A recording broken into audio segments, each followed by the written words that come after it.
Knowledge is power, but power without purpose is nothing. Even those endowed with the power to reshape all of existence can achieve nothing if they do not know what they wish to change. Knowledge is the only good, and the only evil is ignorance. Ahriman, the chief librarian of the Thousand Suns, Archmage of the Corvidae, the overcoming sun, the greatest sorcerer of the Legion, banished from it and doomed to wander the Eye of Terror and beyond in search of knowledge. Wielding a black staff and endowed with knowledge that only the highest demons could contest, he possesses terrifying power. By the will of Ahriman, armies of lesser sorcerers, animated by the Warp Rubrica, and countless slaves of darkness wage war across time and space. Myriads of souls have been the price of a thirst for forbidden knowledge that has driven Ahriman from the early days of the Legion's curse. Ahriman was the first and only chief librarian of the Thousand Suns, and the most gifted among all the powerful psychers. Born on Terra in the lands of the ancient Achaemenid Empire, he and his twin brother were among the first recruits into the 15th Legion.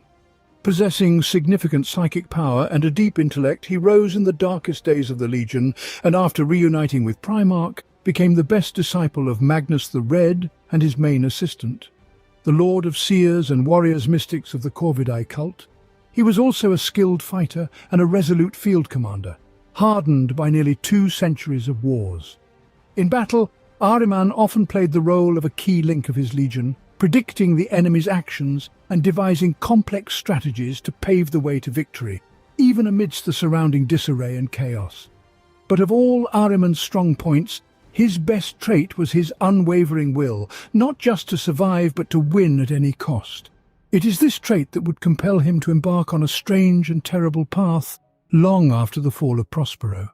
Ahriman and his brother Ormuzd, born Terrans, raised among the tribes of the Achaemenid Empire, whose kings had allied with the Emperor of Mankind during the Unification Wars.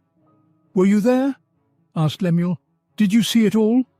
"No, but I was a capable student. I was fortunate to be born among the tribes of the prosperous Achaemenid Empire.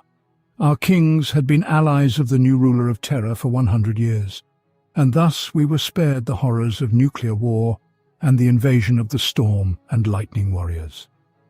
Ahriman and his brother were chosen to join the ranks of the Astartes. The biological heritage of my people was not corrupted by inherited diseases and viral infections so often found among other Terran tribes. And then, one day, the Emperor appeared in our lands with an entire army of scientists, who conducted tests on each family group for the necessary dominant genes. The sought-after genes were found in me and my brother, and with our parents' blessings, we were taken to a secret laboratory located deep beneath the crown of the world. Before parting, our mother gave each of us a talisman, and said that they contained the power of Zulkarnain, the greatest ruler of the Achaemenid. She asked us to keep the talismans safe, saying that the power of the ancient chieftain would aid us. Ahriman pulled at the leather cord hanging around his neck, revealing a silver pendant the size of a coin, a precise replica of an oak leaf that adorned his armor. Of course, it's foolish superstition. How can a king, turned to dust thousands of years ago, help the living? But throughout the period of training and exercises, we kept the talismans, in defiance of the new imperial creed that glorified logic. And what sort of training was this? Trials of strength, speed, and mental abilities. In our people, truth has always been valued above all else. Furthermore, Ormuzd and I came from the royal bloodline, so from childhood we were accustomed to competitions, hunting, and debates. We excelled in all areas of study, and our biological enhancement pleased the scientists who observed us. There were many like us in this mountain camp, but gradually divisions into different groups occurred, and Ormuzd and I were glad to remain together, whereas many other twins were separated during the training. In the course of their education, the brothers' latent abilities surfaced. Ahriman could foresee events before they happened, while Ormuzd mastered the ability to control lightning. But soon, the Legion began to change. Their hidden curse activated a genetic defect, the flesh change. Ormuzd and I were always in the vanguard of the Thousand Suns. In battles as well as in our unusual pursuits, we thought we were immune to the flesh change, that we were too strong for this ailment, such arrogance. Ormuzd was the first to fall victim to this misfortune, and as he fought against his rebellious flesh, I was forced to ensure his safety. It was at this moment that the forces of the Great Crusade reached Prospero, and the Emperor found Magnus, but unfortunately it was already too late for Ormuzd. Then I remember hearing a calming voice in my mind. This was how I imagined a father would speak to his ailing son. I fell into darkness, and when I awoke I saw that my body had not changed at all. The flesh change had nearly destroyed our legion, but that day we regained control over our bodies. The legion was saved, but I felt no particular joy because a part of me died that day. "Your twin brother," Lemuel said softly. "Yes, I was healthy, but Ormuzd died. His body was too badly damaged by the flesh change, and there was no chance of saving him," said Ahriman. "I took his talisman and inserted it into my armor. I had to perpetuate the memory of my brother." The death of Ormuzd left an unhealable wound in Arzek's soul. Under the guidance of Magnus the Red, Arzek reached the limits of knowledge and psychic abilities, quickly rising to the position of chief librarian of the Corvide sect and becoming captain of the first company of the 15th Legion. Being one of the 1,000 Sons meant not just becoming a warrior of the Emperor, but also a sage, an erudite, an adept of transcendent knowledge. Others fought in the name of the Emperor with bolt guns and blades, while the 1,000 Sons summoned lightning from the skies, incinerated enemy armies with typhoons of sorcerous fire, and toppled the walls of citadels with the force of their minds. Conquering new planets, they gathered knowledge, built great libraries, and comprehended the wisdom of lost worlds. However, having ascended to the pinnacles of knowledge, the Sons were doomed to fall.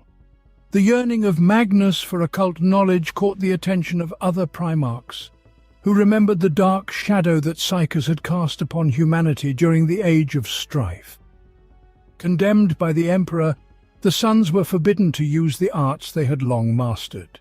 But the 1,000 Sons could not resist the power of the warp, and violated the edict. Then the Space Wolves descended upon Prospero. Amidst the burning ruins of crystal cities, on shores piled with corpses and seas reddened with blood, the Sons turned to the warp, and the warp heeded their call. It is said that the skies of Prospero turned to flame, the waters to acid, and the cries of demons spread among the shattered pyramids. A psychic storm erupted, tearing the surviving Sons from existence, and through time and space transported them to the world within the Eye of Terror, the planet of the sorcerers. Reality in the Eye of Terror is bizarre and insane. In its eerie expanses, the laws of physics bow to the whims of the warp. Dreams and thoughts alter matter, demons roam at will, and time flows as if it were streams in a storm-tossed sea. In this realm of possibilities and nightmares, the 1,000 Sons found refuge. Unbound by the chains of reality and the laws of mortals, their sorcerous powers became even more terrifying, but the warriors began to change. The flesh change once again started to torment the remnants of the Legion. Mutations enveloped the Sons of Prospero. Flesh and armor fused together, and the faces of once noble sorcerers transformed into unspeakable horrors. Witnessing the degeneration of his battle brothers, Ahriman could not allow the Legion to fall even lower, and secretly assembled a cabal of the most powerful sorcerers. Some came only because they saw no other choice. Others believed in him with all their heart, and yet others were driven by despair, for time was short, but all shared Ahriman's hope that together they could save the 1,000 Sons. One of the few who opposed the rubric was Amun, who deemed Ahriman's plan too dangerous and unpredictable. He intended to tell Magnus about it. Ahriman could not allow the secret of the rubric to be revealed, so he had no choice but to kill the former mentor of his Primarch. When the preparations were complete, Ahriman, having studied the Book of Magnus, crafted the rubric, a spell that would reverse all the flesh changes of the 1,000 Sons and protect them from future mutations. Finally, having completed their great work, the Cabal unleashed the rubric. Demons howled and laughed on the towers of the planet of the sorcerers, as streams of multicolored lightning struck down from the skies. Darkness turned to light, and light to darkness. The rubric touched the warriors of the 1,000 Sons, and in that very instant, each was renewed. The mutations that tormented the Legion disappeared, vanished in sorcerous flame, but what remained was not what the Cabal had expected. Those with feeble psychic powers or entirely devoid of them became spirits, trapped within armor inscribed with runes. Within these shells, fragments of their souls howled and wailed with ghostly voices. Thus, the Rubricae were born. Those who possessed great power survived, and their might increased manifold. Observing the aftermath of his attempt to save the Legion, Ahriman realized he had simultaneously succeeded beyond measure and suffered a terrible failure. As the echoes of the rubric faded, Magnus the Red emerged from his tower to confront Ahriman and his Cabal. Bursting into the tower where the Coven gathered, all Cabal members immediately kneeled, submissively greeting the Primarch's fury. Only Ahriman remained standing. It is said that Ahriman expressed satisfaction with the outcome, and only the intervention of other forces stalled the enraged Magnus. The truth cannot be discerned in a realm of lies, but the outcome of that confrontation is known. Ahriman and all sorcerers who supported him were exiled from the planet of the sorcerers forever.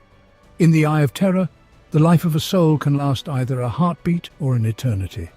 In this realm of paradoxes, loyalty and truth vanish amidst the screams of embodied fallacies. Wandering among the stars of the Eye is a path to glory or eternal doom in chaos. Here, legions perished and were reborn, great lords became slaves, and mortals were elevated to the grace of the dark gods of chaos. In this realm roamed Ahriman, cut off from the brothers he sought to save, doomed to exist on the brink of sanity.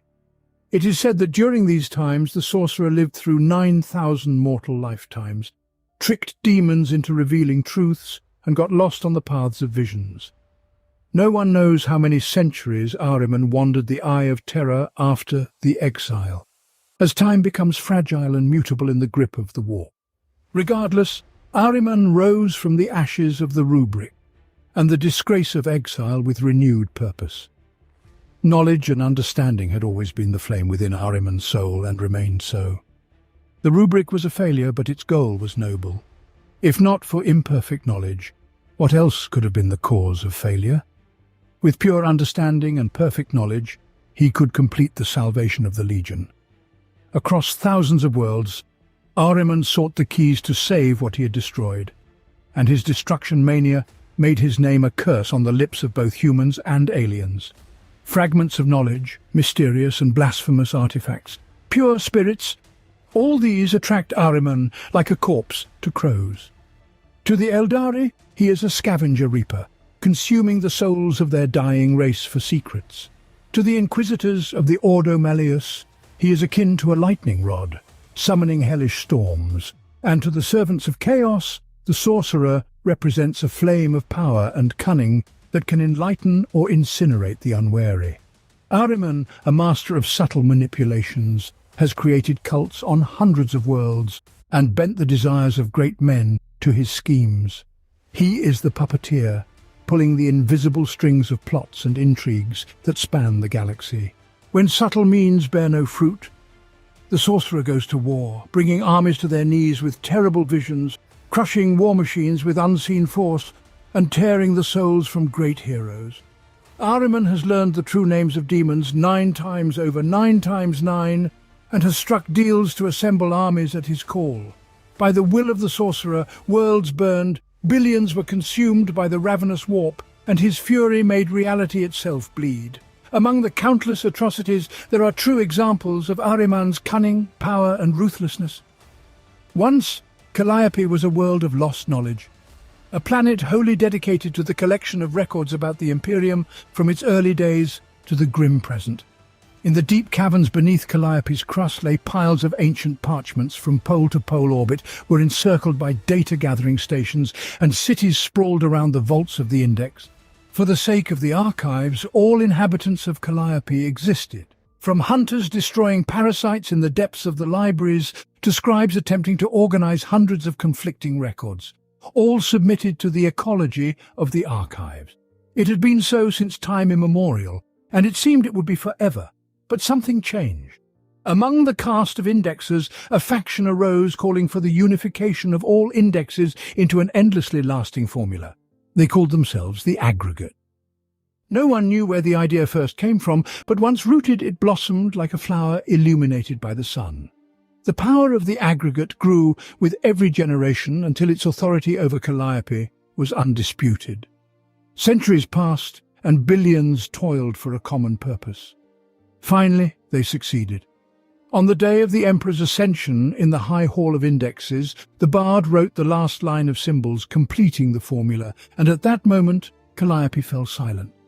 When, a decade later, the emissaries of the Imperium arrived on the planet, they discovered a handful of emaciated people huddled among desiccated corpses. None of the survivors could remember anything longer than a few seconds, and even more strangely, all the great archives had disappeared. All the data vaults were empty, every page of parchment whitened. The only testament to the algorithm which sowed and after millennia reaped Ahriman was a single image left in the desolate minds of the people, a figure wrapped in flames in a horned helmet, stepping out of a rift in the air. For reasons known only to him, Ahriman had long sought the skull of Lepidus, a deceased hero of the Second Black Crusade. Covered in silver and engraved with 10,000 words of abhorrence, the skull was kept in the polar temple city of Dianaxis. When an attempt to acquire the skull through cunning failed, Ahriman resorted to more direct methods. Since the end of the Purge, in the shadows of the Eye of Terror, countless billions had fought and died, and for over 8 millennia, the remains of the revered dead had been kept on Dianaxis. The World Mausoleum received everything: heaps of charred bones, incorrupt bodies of martyrs, and polished skulls of space marines. Between the temple cities of the planet stretched plains of bones that grew with each passing year, and the cities themselves were built from the skulls and bones of the greatest heroes. Dianaxis was such a sacred and revered place that warriors from a dozen space marine chapters became the honor guard of the bastions on its surface. The path to its orbit was blocked by star fortresses, and millions of warriors stood guard over the skulls of those who had sacrificed themselves to hold back the darkness.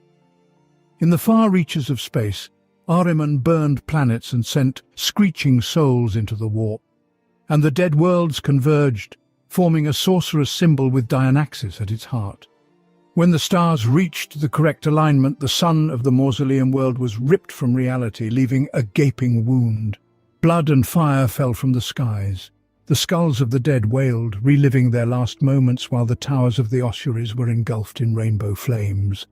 Demons poured out of the hole in reality and fell upon the mausoleum like shooting stars. The defenders cried out as the children of chaos clawed at their souls. Amidst the slaughter appeared Ahriman, surrounded by lightning, accompanied by sorcerers and rubricae. The powerful mages advanced into battle, slaying the defenders and burning demons with fire. The honor guards stood in their way, but a disdainful gesture left nothing but ashes and silent screams. And then from the sanctuary emerged Firebane, the last warlord-class titan of the Legio Officium. The roar of war horns echoed across the cursed world, and its weapons carved a path to Ahriman's circle. Using the power of other sorcerers, Azek brought the god machine to its knees, then tore the core of the plasma reactor from its chassis. As Ahriman held the skull of Lepidus, a battle of demons and men raged around him. Raising it to his eyes, he found the word he had hoped to see. Then Ahriman tossed the skull aside and vanished with his warriors, leaving the world of bones to the screams of the dying and the wails of demons. In dimensions beyond the Eye of Terror, 10 millennia have passed, but Ahriman still walks the path of exile towards a distant promise of salvation. Perhaps he has already tried to correct past mistakes and failed, but as the light of the Imperium fades, each step brings the sorcerer closer to the answers he has long sought. Glimmers of secrets, lost long before humanity gazed upon the stars, flicker on the horizon in the elusive Black Library, luring Ahriman further and further down the road to the future. Flame lights this road, and the sorcerer's path is laid with the bones of the dead and the ashes of dead worlds. None, perhaps except for Tzeentch, who watches everything and laughs at fate, knows what awaits Ahriman at the end of the path, but if he reaches it, the universe will shudder. Since the day of his exile, Ahriman has wandered the galaxy in search of forbidden truths. To some extent, the great sorcerer was glad to leave his terrible past behind. Over the millennia, Ahriman sought out magical knowledge, stole ancient grimoires, talented psychers, and magical artifacts from hundreds of museums and private collections. For 6,000 years, he searched for the Athenaeum of Callimachus, after which he laid siege upon the great library, and having acquired the knowledge it contained, razed it to the ground. Ahriman encouraged the use of sorcery across dozens of worlds, many of which now revere him as a god of fire, carrying or breaking the ancient tenets of truth. He even actively traversed the shining extents of the webway, leading a grand army of 1,000 suns against Komorrah and the Eldari of the craft world. Though his own collection of talismans, psi weapons, amulets and grimoires now rivals that of Magnus, Ahriman is driven by a constant thirst to acquire even more. Recently, Ahriman has focused all his might on discovering the mythical Black Library of the Eldari, intending to claim its legendary tomes and become the sole possessor of knowledge about chaos. Before the beginning of the 13th Black Crusade, Ahriman was summoned to the planet of the sorcerers by Magnus himself, who once again agreed to act together with Ahrzek towards a common goal. During the subsequent siege of the Fenris system, they fought side by side against the despised Space Wolves. In pursuit of the Black Library during the 13th Black Crusade, Ahrzek led his 1,000 sons on a campaign to the world of Arcadian to plunder its richest libraries. However, thanks to the joint efforts of the Blood Ravens and the Harlequins, he failed. Ahriman's second plan, to use the captured Inquisitor Bronislaw Chevak, also did not succeed. The Inquisitor, together with the Harlequins, expelled Ahrzek from the webway and sealed the passage behind him. Soon, Ahrzek entered into conflict with the Inari, who were in search of Calathas. During the battle, Ahriman managed to expel the ruling triumvirate, Ivrain, Visarch and Incarn, beyond the bounds of the webway. Facing oblivion, Ivrain demonstrated to Ahrzek the ability to reverse the rubric spell and bring several golems back to life. She offered the knowledge to return his lost brothers in exchange for her life. Ahriman agreed and moved the trio back into the webway, but Ivrain deceived him. All the resurrected space marines were thrown by her into the void of space. After seeing Ivrain's abilities, which freed his brothers from the influence of the rubric, following the formation of the Great Rift, Ahriman began to gather his forces. Now, his goal is the city of the Dark Eldari, the great and terrifying Komorrah, where he hopes to find the knowledge he seeks. We all must hope that betrayal can be forgiven. The death of Ormuzd torments Ahriman throughout his existence. Even the creation of the rubric, which could have saved the 1,000 suns from their eternal curse of flesh rebirth upon arrival on the planet of the sorcerers, appeared to be Ahrzek's tribute to his brother's memory. Before the fall of the Legion to Chaos, Ahriman's life was dedicated to his Primarch, his studies, and the fulfillment of his calling, to be a loyal servant of the Emperor and his Primarch. As is known, Ahrzek established friendly relations with his mortal disciple, Lemuel Gaumon, and also realized that Apophis and Phocis Takar were his true and loyal friends. Alas, he understood this only after their demise. Ahriman highly valued his friendship with rune priest Othira Weirdmake, and was glad of the chance to share his knowledge with and learn much from the son of Fenris. The betrayal by the Space Wolf at the Council of Nicaea deeply wounded Ahriman. After the Legion's fall into chaos, the casting of the rubric spell, and the exile from the planet of the sorcerers, the once proud son of Magnus became a broken creature. Joining the gang Torment, he took the new name Hawkos, attempting to flee from his past. The 1,000 Suns, once known for their unity, begin a free-for-all war within their legion, where betrayal for the sake of power became the norm and commonplace, but all were unified in their hatred towards Ahriman. Ahriman himself declared a hunt on him. However, they were unable to harm Ahriman in any way. The rubric closely binds the whole legion with Ahrzek, who can merely with a thought turn any of his former brothers, both rubricae and sorcerers, to dust. After personally annihilating Amon, Ahriman finds himself again and prepares for a new confrontation with fate. Unlike Khan, Lucius and Typhus, Arzek does not consider himself a faithful and devoted follower of the Chaos Gods, and even refuses to acknowledge that he is a servant of Tzeentch. Instead, he dreams of becoming a god himself. However, the Changer of Ways, the most contradictory of the Chaos Gods, considers Ahriman his greatest champion. Somehow, by rebelling against his fate, Arzek embodies the very idea of Tzeentch about hope, ambition, and the thirst for change. Ahriman's main dream is to reach the Black Library. His main goal is to reverse the rubric spell and to restore Prospero. And as long as he lives, his hope for a better future for his legion and rectifying all the evil he has brought into this world also lives.